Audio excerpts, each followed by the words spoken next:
మా వాళ్ళు మంచికి గొంగడేస్తారు లేకుంటే గొడ్డలు పడతారని. ఇప్పుడు ఆ మంచికి గొంగడేసారు కానీ ఇప్పుడు గొడ్డలు ఎవరి మీద పట్టాలో అర్థమవుతలేదు. ఇంట్లో మీద పట్టాలన్నా బయట వాళ్ళ మీద పట్టాలన్నా అని. ఈ ముఖ్య ఉద్దేశం ఇక్కడ ఏంటంటే ఈ భూమి గురించి కోకాపేటలో కుర్మలకు ఇచ్చినటువంటి భూమి గురించి ఇలా ప్రస్తావన వచ్చింది. ఇక మనోళ్ళు వేదిక మీద ఉన్న వాళ్ళు అన్నారు, కొంతమంది ఇంటి దొంగలు ఉన్నారు ఇలా అని అంటున్నారు. సరే, నేను వాళ్ళందరిని ఎవరిని ఇప్పుడే దొంగలని అనదలుచుకోలేదు. ఇది ఏంటంటే ఇంటి సమస్య బదాట్లో పడబోతున్నది, కానీ దీని వెనుక ఉద్దేశం దాని గురించి అని చెప్పి. కానీ భవిష్యత్తులో ఇది ఆపకపోతే మాత్రం తీవ్రంగానే నేను కూడా చాలా తీవ్రంగానే మాట్లాడాల్సి వస్తుంది. మాట్లాడతా, బరాబర్ మాట్లాడతా. కానీ కొద్దిగా మనోళ్లకు కొద్దిగా సోయి వచ్చేటందుకు నేను చిన్న ఇష్యూ చెప్పదలుచుకుంది. ఏంటంటే పోయిన ప్రభుత్వంలో ఉద్దేశం దేని గురించి అంటే పేదరికంలో ఉండి గొర్రెలు కాసుకొని ఎక్కడో మన్యం పోయి కర్ణాటక వాళ్ళు ఇక్కడికి వచ్చుడు, ఇక్కడ వాళ్ళు కర్ణాటక ఓడు, మహారాష్ట్ర ఓడు, గొర్రెలను మేపుకుంటా ఇంకా ఆడిపాడే వయసులోన చదువు సంధ్యాలు ఏమీ లేక గొర్రెల కాసి బర్రెల కాసి సిన్ని తమ్మయ్య నువ్వు గోవుళ్ళల్లో కలిసినావా సిన్ని తమ్మయ్య అని ఎప్పుడో 50 ఏళ్ళ కింద ఇన్నది. ఇప్పటికి కూడా అదే స్థాయిలో ఉన్నదైతే ఎవరైనా ఏ సమాజమైన విద్వాన్ సర్వస్వ పూజ్యతే. ఎవరి చేతుల్లో అయితే విజ్ఞానం ఉంటుందో ప్రపంచంలో ఎక్కడ పోయినా కానీ కంచైలాకి ఇక్కడెక్కడో తారనాకలో మూలకు చిన్న ఫ్లాట్లో ఉంటాడు, కానీ ఆయన పేరు ఆయనకి ఏమైనా అయితే యుఎస్ లండన్ పార్లమెంట్లు కూడా మాట్లాడతాయి. ఎందుకు? విజ్ఞానవంతుడు కాబట్టి. సో ఎక్కడో గొర్రెల కాసే కంచైలే గారు వచ్చి ప్రపంచ స్థాయి మేధావిగా ఎదిగిండు అనంటే చదువుకొని ఎదిగిండు. ఆ చదువు ఒక కంచైలకే పరిమితం కాకుండా ఆ జాతిలో ఉన్నటువంటి వాళ్ళందరూ గొర్రెల కాపర్లకు అందరికి కూడా రావాలనే ఉద్దేశంతో కావచ్చు, దేనికో ఒక హాస్టల్కు ఒక భవనం హైదరాబాద్లో ఒక అడ్డా, అది లాస్ట్ పోయిన గవర్నమెంట్ ఆలోచించి ఏదో ఇచ్చి ప్రొవైడ్ చేసారు. అది కూడా కులానికే ఉపజెప్పారు. మీరే మీ దాంట్లో ఉన్న వాళ్ళనే కొంతమందిని అందరిని ఒక దగ్గర వేసుకుని కమిటీ వేసుకున్నారు. ఇప్పుడు రాజా బహదూర్ వెంకటరామరెడ్డి హాస్టల్ హైదరాబాద్లో హ్యాబిట్స్లో 1918లో కట్టిరు. 1918లో ఆయన చాలా పెద్ద అంటే ఒక దిక్కు తిరుగుబాటు చేస్తున్నటువంటి వాళ్ళు ఉన్న తర్వాత కూడా ఆయనే నిజాంకు దగ్గరుండి ఆయనకు మంచి చెప్పుకొని అటో ఇటో చేసి ఆ భూమి అలాంటి చేయించుకున్నాడు. ఆ హాస్టల్ కట్టిండు. 1933లో గర్ల్స్ హాస్టల్ కట్టిండ్రు, వైస్ హాస్టల్ కట్టుకున్నారు. ఇప్పుడు అక్కడికి వెళ్ళి మామూలు అదొక అడ్డా అయిపోయింది. ఒక విజ్ఞాన కేంద్రం, చదువుకుంటేందుకు ఏ మూలకలు ఉన్నా కానీ ఆ కులంకి వెళ్ళి సంబంధించినటువంటి వాళ్ళు ఉన్నా లేకున్నా అదొక అడ్డాగా తయారు చేసి అక్కడ చాలా మందిగా యూజీసీ చైర్మన్ల కాడికి వెళ్ళి అయిన వాళ్ళు కూడా రామరెడ్డి కూడా అక్కడికి వెళ్ళి చదివిన వాళ్ళే. ఆఖరికి పి నరసింహరావు కూడా కొంతకాలం అక్కడ ఉన్నాడు. చెన్నారెడ్డి లాంటి వాళ్ళు కావచ్చు, ఆ లోకాయుక్త చైర్మన్లు అయినటువంటి వాళ్ళు కూడా అక్కడ చదువుకొని పోయిన వాళ్ళే చాలా మంది ఉన్నారు. అదొక అడ్డాగా తయారు చేసి పెట్టిండ్రు. దాంతో కూడా మొత్తం ఆ కులానికి సంబంధించినటువంటి వాళ్ళు మారుమూల క్షేత్రాల్లో ఉన్నటువంటి వాళ్ళు కూడా ఒక కాంటాక్ట్ ఎస్టాబ్లిష్ అయింది వాళ్ళకు. ఎక్కడ ఎవరికి ఏం పని ఉన్నా, ఏం అవసరాలు ఉన్నా, ఏం ఇబ్బందులు ఉన్నా కానీ ఒకరికొకరు ఆపదలకు సంపదకు అన్నిటికీ ఆదుకునే స్థాయిలో అది ఉండే కాబట్టి ఇలా వాళ్ళు రాజకీయ క్షేత్రంలో అవ్వల్ స్థానంలో ఇంత మెజారిటీ ఉన్న కింది కులాలు ఉన్న తర్వాత కూడా వాళ్ళు ఇంకా రాజకీయంగా కావచ్చు, ఆర్థికంగా కావచ్చు, సమాజంలో ఉన్నత స్థానంలో ఉన్నారు అని అంటే వాళ్ళు చదువుకొని వాళ్ళందరూ ఒకటైంది కాబట్టి. ఇప్పుడు ఆ ఉద్దేశాలతోటి మనల్ని ఏం చేస్తారంటే మనకు అవి ఇచ్చినట్టే ఇచ్చి ఇప్పుడు దాదాపు 32 కులాల పైన జాగాలు ఇచ్చారు అందరికీ. ఇచ్చినట్టే ఇచ్చి మళ్ళీ మనోళ్ళతోటే మన కళ్ళల్లో ఏళ్ళు పెట్టుడు కాదు కత్తులు పెట్టి కూర్చే ప్రయత్నం జరుగుతున్నది. మీ ఇష్ట పెట్టుకున్న అర్రబైన కాడికి వచ్చింది. ఇప్పుడు ఏం చేయాలి? నడపాలి. ఎవరు నడపాలి అని అంటారు కావచ్చు. నడపడం చాలా మంది ఉన్నారు ఇక్కడ. కంచెల గారికి మూడబెట్టి పెట్టండి, నడుపుతారు. ఒక టీం పెట్టండి, నడుపుతారు. ఎందుకు నడపరు వాళ్ళు? ఎవరు నడుపుతారో అంటారట.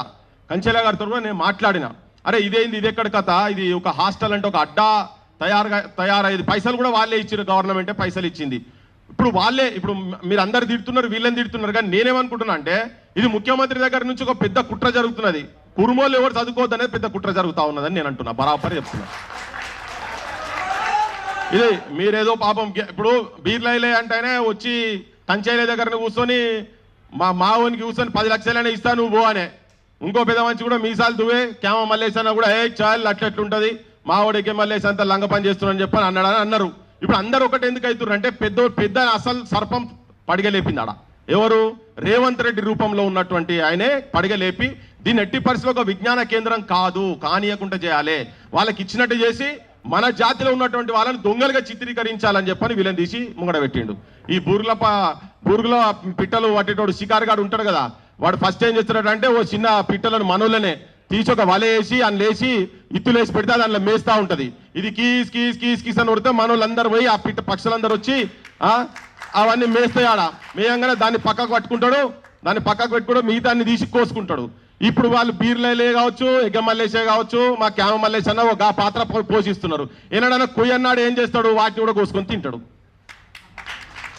ఇప్పుడు మా జాతి అందరూ ఒక దగ్గర తీసుకొచ్చి పెట్టి వీళ్లకు మీరు పావులుగా వాడుకోబోతున్నారు. కులంలో మీరు శత్రువులుగా మిమ్మల్ని ముంగడ పెట్టి ఆ భవనం కట్టించి నారాయణ అంటారు. వానికి ఎంత ధైర్యం, ఎంత దమ్ము వానికి. గవర్నమెంట్, తెలంగాణ గవర్నమెంట్ ఉన్న తర్వాత గవాడెవడో వచ్చుడైంది. ఆ సింధూర మంచి పేరు పెట్టుకున్నది సింధూరం అని చెప్పని ఇప్పుడు సింధూరం అన్న పేరు పెట్టి ఇక్కడ మా వాళ్ళందరి సింధూరాలు పోయి కథకాడికి తీసుకొస్తున్నది. అయితే నేను మొత్తం కుర్మ సంఘము, కుర్మ జనానికి, కుర్మ యువత అందరికీ నేను విజ్ఞప్తి చేసేది ఏంటంటే, మీరందరూ ఈ మనోళ్ళు ప్రభుత్వాల చేతిలో బూరుగు పిట్టలు కాకుండా ఉండాలని దయచేసి వాళ్ళని పోయి మొదలు వాళ్ళతో మాట్లాడాలి. మా రవి చెప్తాడు, ఒగ్గు రవి వచ్చి ఆడాడనో పాపం ఆ డప్పులు కొట్టుకుంటా డోలకులు కూడా ఇప్పుడు బండి పట్టుకొని వచ్చి వీడికి పుసుకున్నా ఎవరికో జ్వరం వస్తుందో ఏమో అవుతుంది, లేకపోతే పూట ఇడు ఉండాలి, ఉండాలి వీళ్ళు ఓ పనమంటూ ఉండాలా లేదా? ఆ నారాయణకి ఇచ్చినాక యాడిపోతారు. బీమార్ వచ్చే, రోగం వచ్చే, ఏదో ఒకటే ఆపదికి సంపత్తికి ఓటి పోయిన ఆయన ఏదో ఇచ్చిపోయిండు, దాన్ని కాపాడుకోవాలా లేదా? కాపాడుకోవాల్సిన బాధ్యత ఈ కుర్మ జాతిలో ఉన్నటువంటి యువతరం మీద ముఖ్యంగా ఉన్నదని చెప్తున్నా నేను. యూనివర్సిటీలు కదలండి, పోన్రి. ప్రాథమికంగా చెప్తున్నా, 2 రోజులో 3 రోజులో మీరు పోన్రి, వాళ్ళ ఇళ్ళ కాడి పోన్రి. కంచెలే సార్ సరిపోతలేడు వాళ్ళకు. ఎందుకంటే ప్రపంచంలో మేధావి కావచ్చు, ఆయనకేమైనా పార్లమెంట్లు, వేరే దేశాల పార్లమెంట్లు మాట్లాడితే కావచ్చు, కానీ మన దగ్గర ఉన్నటువంటి ఈ ఆధిపత్యం చేస్తున్నటువంటి మా రేవంత్ రెడ్డికి మాత్రం ఆయన అంటే విలువ లేదు. రాహుల్ గాంధీ చుట్టూ కూడా తిరిగిండు. మరి రాహుల్ గాంధీకి లెటర్లు అయితే రాసిండు, ముఖ్యమంత్రి కూడా రాసిండు కదా, కంచేలే గారు కూడా సపోర్ట్ చేసిండు కదా. మాట్లాడితే అమారే కంచేలయాజీ అని మాట్లాడతాడు ఆయన రాహుల్ గాంధీ. మరి కంచేలయాజీ అంటున్నాడు ఇలా ఆడ హాస్టల్కే ఉండాలి, అది వేరే దందాలు చేసే కాడికి రావద్దు అని. దాన్ని పెట్టేటప్పుడే దాని ఉద్దేశం ఏంటంటే, అది ఎవరికి ట్రాన్స్ఫర్ కావద్దు, ఎవరికి ఆర్థికంగా ఉపయోగపడద్దు, అది కేవలం సేవ చేయాల్సిన అవసరం ఉన్నది, ఆ కమ్యూనిటీకి సేవ చేయాలి, కుర్మోళ్లకు సేవ చేయాలనే ఉద్దేశంతో ఇచ్చినటువంటి దాన్ని వ్యాపార కోణంలో పెడుతున్నారంటే అలా రేవంత్ రెడ్డి వాటా ఒకటి ఉంటుంది. వాటా కన్నా ఎక్కువ ఏంటంటే ఈ కులాలు మళ్ళొకరు కంచాయిలే కావద్దు ఈ కులంలా అనేది ఆయనకున్నటువంటి కుట్ర, లోపల ఉన్నటువంటి కుట్ర ఇది. ఇప్పుడు ఏదో నేను బడాబడని చెప్పి క్యామ మలేషన్, ఎగ మలేషన్, లేకపోతే ఆమె బీర్లేను చిటికెలేసి నేను తిట్టదలుచుకోలే, ఇప్పుడే నేను అనదలుచుకోలే. కానీ మీరు మీ అస్తిత్వము, మీ రాజకీయ భవిష్యత్తు, ఇవాళ మీరు తీసుకునేటువంటి ఈ నిర్ణయం, ఈ హాస్టల్ నిర్ణయము, దీని ఈ భూమి పూజ చేస్తున్నటువంటి నిర్ణయం మీద భవిష్యత్ ఆధారపడి ఉంటుందని చెప్పదలుచుకున్నా. ఎందుకు ఇవాళ వెనకటి కాలం కాదు, ఏదో అడవిలో పోయి మన్యం పోయి ఎవడు చెప్తే ఉన్నారా బాయ్ మా ఊళ్ళో నేను ఉట్టిగానే బొర్రిస్తా, బోర్లేస్తా అని చెప్పి అనుకునే కాలం కాదు ఇది. ఇవాళ ఇక్కడ నువ్వు ఏం మాట్లాడితే గొర్రెలు కాసుకుంటే కూడా సెల్ ఫోన్లల్లా చూసుకోవచ్చు. అమెరికాలో ఉండేటోళ్ళు కావచ్చు, యూకేలో ఉండేటోళ్ళు కావచ్చు, ఆఫ్రికన్ అడవిలో, అమెజాన్ అడవిలో ఉన్నోళ్ళు కూడా ఈ సెల్ ఫోన్లో తెలంగాణలో ఏమవుతుందని చూస్తారు. అందుకనే నేను మీ ముగ్గురికి విజ్ఞప్తి చేయదలుచుకునేందంటే, అందరు మీ మీదే ఏళ్ళు పెట్టి చూపిస్తున్నారు. మా దత్తాత్రేయ సార్ దగ్గర కూడా పోయిందట, అది ఎంత నిజమో అబద్ధమో నాకు తెలియదు, కానీ సార్ దగ్గర కూడా పోయిందట. పోయి మాట్లాడి కంచాయిలే సార్ ఇంటర్నెట్ ఎట్లా చేసి నువ్వు ఫోన్ చేసి చెప్పు సార్ అని చెప్పిండట. నిజమేనా? అది కరెక్టేనా? కంచెలే సార్కు ఫోన్ చేసి చెప్పండి, గా పెద్ద మంచికి నేనే చెప్తా, ఆయనే వింటాడు, మీరే పోయి వీళ్ళతో మీరు మాట్లాడుకోండి అని చెప్తున్నట. నేను దత్తాత్రేయ గారు కూడా చెప్పేది ఏంటంటే, మీరు కూడా చదువుకొని రాజకీయంగా అంత ఆ స్థాయి దాకా పోయారు కాబట్టి రేపు ఈ ఉద్యమానికి మీలాంటి వాళ్ళు, ఇప్పుడు మేము వచ్చి మాట్లాడుతున్నాము, మీ కులంలో ఉన్నటువంటి వాళ్ళందరూ కూడా, రాజకీయంగా ఉన్నటువంటి వాళ్ళందరూ మీరు భవిష్యత్తులో ఇక్కడ మళ్ళా నెక్స్ట్ మీటింగ్ పెట్టి నాడు అందరి వేదిక మీద ఉండేటట్టుగా ఉండేది ఉంటే సమాజానికి ఒక అద్భుతమైన మెసేజ్ పోతుంది. ఇలా నా బొట్టోడు మేము మాట్లాడితే ఏమనుకుంటారంటే, ఈ పృథ్వీరాజ్గా పొద్దుగా లేస్తే ముఖ్యమంత్రి మీద పడతాడు, ప్రభుత్వం మీద పడతాడు అనేది మా మీద బదనాం ఉన్నది. మేము ఎంత నిజం మాట్లాడినా ఏం చేసినా కానీ వీళ్ళు ఆడిపోయినా ఆ కుమ్మెరపోయినా గదే చెప్తారు, వెలుగు మాటలపోయినా గదే చెప్తారని ముచ్చట ఉంటుంది. మేము ఎక్కడ వాస్తవం ఉంటుందో అక్కడ ఉంటాం. మేము ఏ నిస్సహాయ స్థితిలో ఎవరు ఉంటారో ఆడ ఉంటాం. ఇవాళ ఇది మాదే సమస్య, మా కుర్మోలేదే సమస్య కరెక్టే, కానీ సమాజం కూడా ఈ సమస్య అదే అయినా కానీ రేపు మా కులంలో కూడా రావచ్చు, ఇంకో కులంలో కూడా రావచ్చు. ఇది చూపించుకొని వాళ్ళ కులంలో చేయలేదా? ముదిరాజు వాళ్ళు ఆల్రెడీ కొంచెం ఆ లైన్లో ఉన్నారని తెలిసింది. అది ఎంతవరకు వాస్తవం నాకు ఎరకలే, కానీ ఉన్నది తెలిసింది. ఉద్దేశాలు ఒక తిరుగుంటే ఇవన్నీ మరి భూములు ఇచ్చినట్టే ఇచ్చుడు, మళ్ళీ వీళ్ళే ఫంక్షనాలు పెట్టుకుంటారు, పొద్దుగాల దావతులు చేసుకుంటారు, పైసలు వస్తాయి, ఈ పైసలు ఎక్కడ పోతాయో తెలియదు. ఇవన్నీ కాదు, ఈ పైసలు గీసల ఉద్దేశం కాదు. మిమ్మల్ని కూడా ఎవరు అడగలే కదా, గవర్నమెంటే పైసలు ఇచ్చి హాస్టల్ ఆడ కాకపోతే ఒక రీసెర్చ్ సెంటర్ పెట్టండి.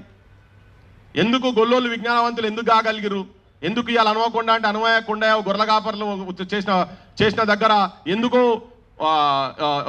నాగరిక వ్యవస్థ అక్కడ ఎందుకు వచ్చింది, ఇట్లా రీసెర్చ్లు చేయండి. రేపు పొద్దుగాల పిల్లలకు అందరికీ సహకారం చేసి ప్రపంచ స్థాయి విజ్ఞానవంతులను తయారు చేసినటువంటి కేంద్రాలను పక్కకు పెట్టి ఒక నారాయణ అటువంటి ఇన్స్టిట్యూట్కు దీన్ని కిరాయికి ఇచ్చుడు, ఆ కిరాయి పైసలు వసూలు చేసుకొని సంగపోళ్ళు మరి వాళ్ళు తింటారా సమాజానికి పెడతారా తెలియదు. కానీ నేను మళ్ళొక్కసారి మొత్తం కుర్మా కులస్తులకు అందరికీ విజ్ఞప్తి చేస్తున్నా, అభ్యుదయ భావాలు ఉన్నటువంటి వాళ్ళకు కూడా విజ్ఞప్తి చేస్తున్నా.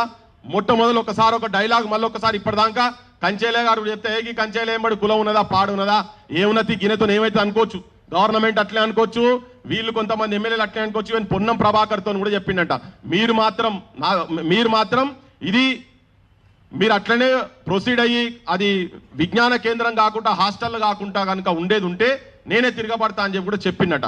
అది ఇప్పటివరకు నాకు ఇంకా వీళ్ళు సంతకాలు చేసిన అగ్రిమెంట్ కాపీ నా దగ్గర రాలేదు.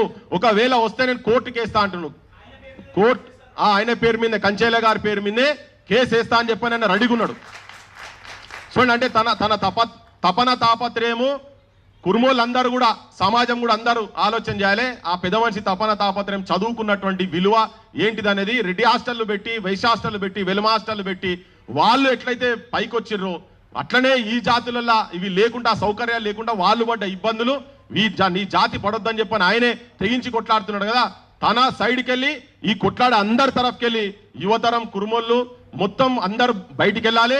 అవసరం అనుకుంటే వాళ్ళు వినకపోతే మేము అయినా కానీ మన జాతులను బలిస్తామని చెప్పని వీళ్ళు కనుక అనుకుంటే డోళ్ళు పట్టుకొని బయటికి వెళ్ళి వాళ్ళ ఇళ్ళలో చుట్టూ తిరగాల్సిన అవసరం ఉంటుంది. ఇది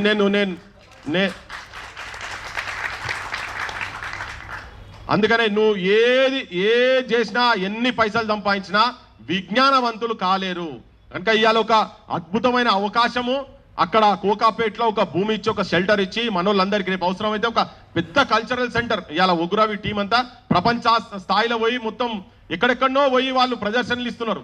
ఇక్కడ మన న్యూజిలాండ్కి వెళ్ళి వస్తే వాళ్ళు అసలు ఏం వీళ్ళ ముంగట వాళ్ళది దేనికి పనికిరాలే అటువంటి అన్ని చేస్తున్న ఒక కేంద్రం లేదు వాళ్ళకి, ఇక్కడ సెంటర్ లేదు. ఎక్కడెక్కడో ఊర్ల పంట పోయి ఏడో చెట్ల కింద ఎండకెండి వానకు దడిసి ఆ చలికి వనికి ప్రాక్టీస్ చేపిస్తున్నారు. ఇక్కడ ఒక సెంటర్ ఉండి ఒక ఫ్లోర్ మొత్తం వాళ్ళకే ఉండదు ఉంటే ఇలా ఏ ప్రపంచంలో ఏ దేశానికి ఎక్కడ పోయినా కానీ ఆ కళారూపాన్ని అద్భుతంగా ప్రదర్శించేటువంటి అవకాశం ఉంటుంది కదా. సో అటువంటిది ఏం లేకుండా చేసేటువంటి కుట్ర జరుగుతున్నది కనుక ఈ జాతులు మేల్కోవాల్సిన అవసరం ఉన్నది. ఇది ఒక్క కుర్మోలకే సంబంధించింది కాదు, దీన్ని చూపించి భవిష్యత్తులో అందరూ కూడా అదే బాట పట్టే ఛాన్సెస్ ఉంటాయి. ఎందుకంటే పాలకులకు కిందోళ్ళు ఎవరు చదువుకోవద్దు, వీళ్ళకి చదువుకునే అడ్డా ఉండొద్దు అనేది కుట్ర జరుగుతున్నది అని చెప్పి అది ఇప్పుడు రేవంత్ రెడ్డి రూపంలో జరుగుతున్నది కనుక తస్మాత్ జాగ్రత్త అని చెప్పదలుచుకున్నాం. మీరు భవిష్యత్తులో ఏం కార్యాచరణ చేస్తారో మమ్మల్ని ఇన్వాల్వ్ చేస్తారా చెయ్యరా తర్వాత సంగతి. మేము చేయకుండా బయట ఉండి మేము మాట్లాడేది మేము మాట్లాడతాం. మీ కులపులకే పరిమితం అయితే కూడా మేము కూడా మీకు సంఘీభావం ఉంటాం, దేనికంటే దానికి ఉంటాం. అది మంచిది అయినప్పుడు ఇంతకుముందు కూడా దాని అనుభవాలు ఉన్నాయి. మేము ఇక్కడ సికింద్రాబాద్లో బన్సీలాల్పేట్ శ్మశాన వాటిక అది కూడా ఇంటి దొంగలే కబ్జా చేసి మార్వాడోళ్ళ కుప్ప చెప్తే దాని మీద ఎట్లా యుద్ధం చేసినామో సమాజానికి ఎరుక. టైర్ల ఫ్యాక్టరీలు మార్వాడోళ్ళ మీద అక్కడ కూడా ఇదే బీర్లాయిలే ఆయనకు కూడా సార్ ఆమ్యామ్యా ముట్టినాయి. ఆ పెద్ద మనిషి కూడా కుర్మోళ్ళ దాంట్లో డాక్టర్లనే కేసులు పెట్టించి లోపటేసింది. అంత పెద్ద మహానుభావుడు ఆయనే, ఆ బైండ్ ఓవర్ కేసులు పెట్టించిండు ఆయనే. సో అందుకనే ఏంటంటే వీళ్ళందరూ మన గురించి పనిచేస్తలేరు, వాళ్ళు మన మందల కట్టి మందల ఈంటున్నారు అంతే కదా. ఇది గొల్లల భాషలా మంచిగా అర్థమవుతుంది, గొల్ల కుర్మల భాషలా ఈ మందల కడుతున్నారు. ఎందుకంటే ఈ మంద పేరు మీదే కదా ఆయనకు వచ్చింది, ఈయన చూపించే కదా ముఖ్యమంత్రి మొత్తం మీ వాళ్ళకంతా అధికారం ఇస్తున్నా ఇక్కడ ఒకరిని గద్వాల ఒకరిని చూపించి ఓట్లు దన్నుకున్నాడు ఆయనే. అయితే మంది మందల ఈయన మంది మందల కట్టి మన మందల ఈయనటోడు కావాలి. ఇప్పుడు మన దగ్గర కట్టి మందల ఈయనటువంటి జర్ర జాగ్రత్తగా ఉండాలి. బరాబర్ దీన్ని వదలకండి, ఈ సమస్యను వదలకండి.